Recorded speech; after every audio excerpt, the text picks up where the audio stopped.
दोस्तों, स्वागत है आपका एम्पलीफायर टेक में। दोस्तों, ये एम्पलीफायर रिपेयर के लिए आया है XD 4000। इसमें जो मॉड्यूल लगा हुआ है 1201 वाला लगा हुआ है, या 1601 1201 एक ही चीज़ है। इसमें प्रॉब्लम ये आ रही है कि ये आउटपुट के स्पीकर को जला देता है। तो इसको चेक करने के लिए मैंने थोड़ा सा इसको ऑन करके देखा है और थोड़ा सा इसको टेम्परेरी चेक किया है। तो मैं एक बार इसको ऑन करता हूँ, फिर देखते हैं क्या आता है। ये मैंने इसको ऑन किया।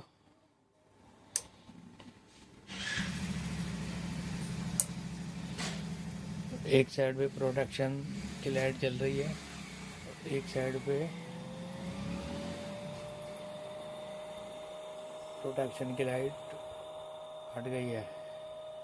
तो एक साइड पे प्रोटेक्शन की लाइट जल रही है, उस साइड को हम चेक करेंगे कि क्या प्रॉब्लम है।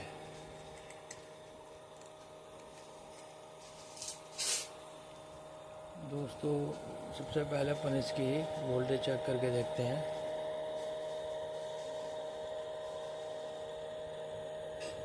इस पॉइंट पे देखो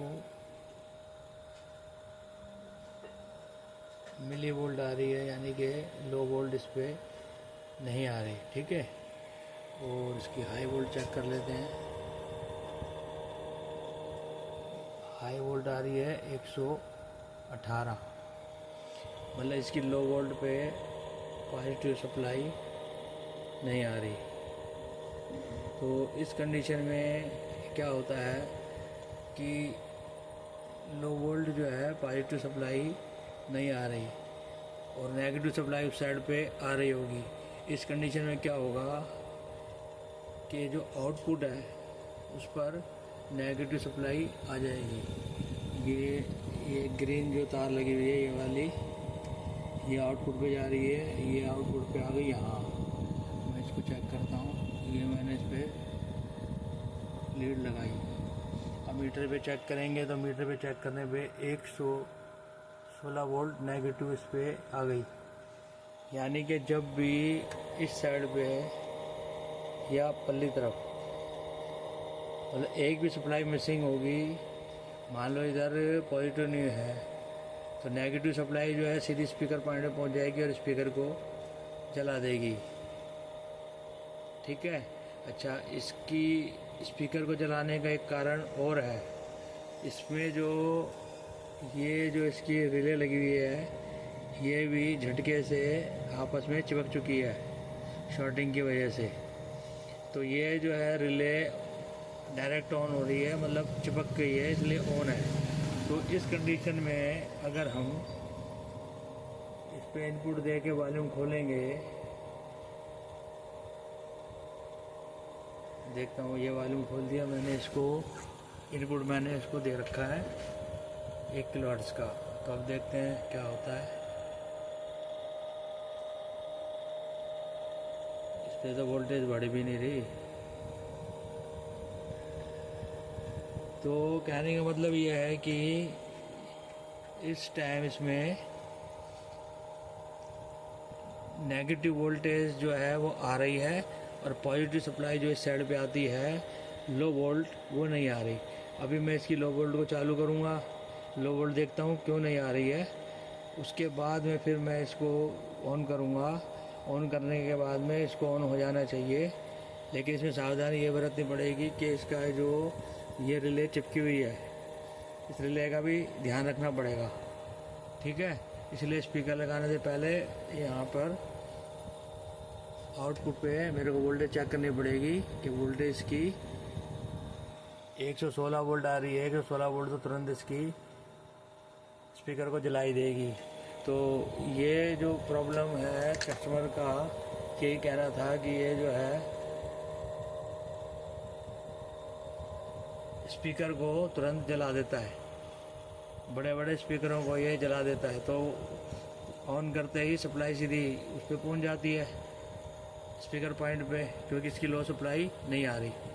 ठीक है, तो पहले मैं इसकी लो सप्लाई को इसमें लाने की कोशिश करता हूँ, देखता हूँ कहाँ से ये मिसिंग हो रही है।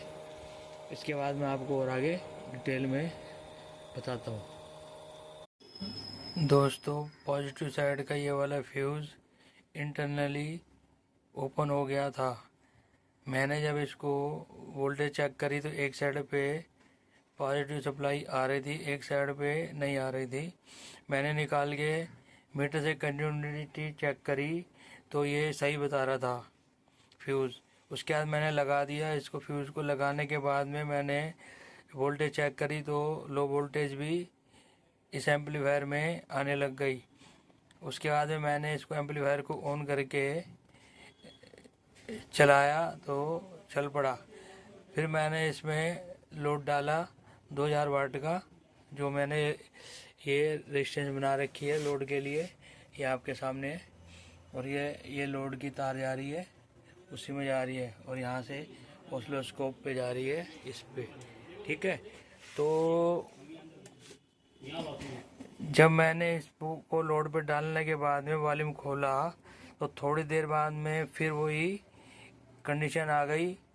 ठीक उसी प्रकार स्पीकर पॉइंट पे सप्लाई आ गई, और इस पॉइंट पे मैंने वोल्टेज चेक करी तो वोल्टेज पे जो पॉजिटिव सप्लाई लो आती है वो नहीं आ रही थी, और जो नेगेटिव साइड की जो वोल्टेज आती है वो इधर को मिल रही थी।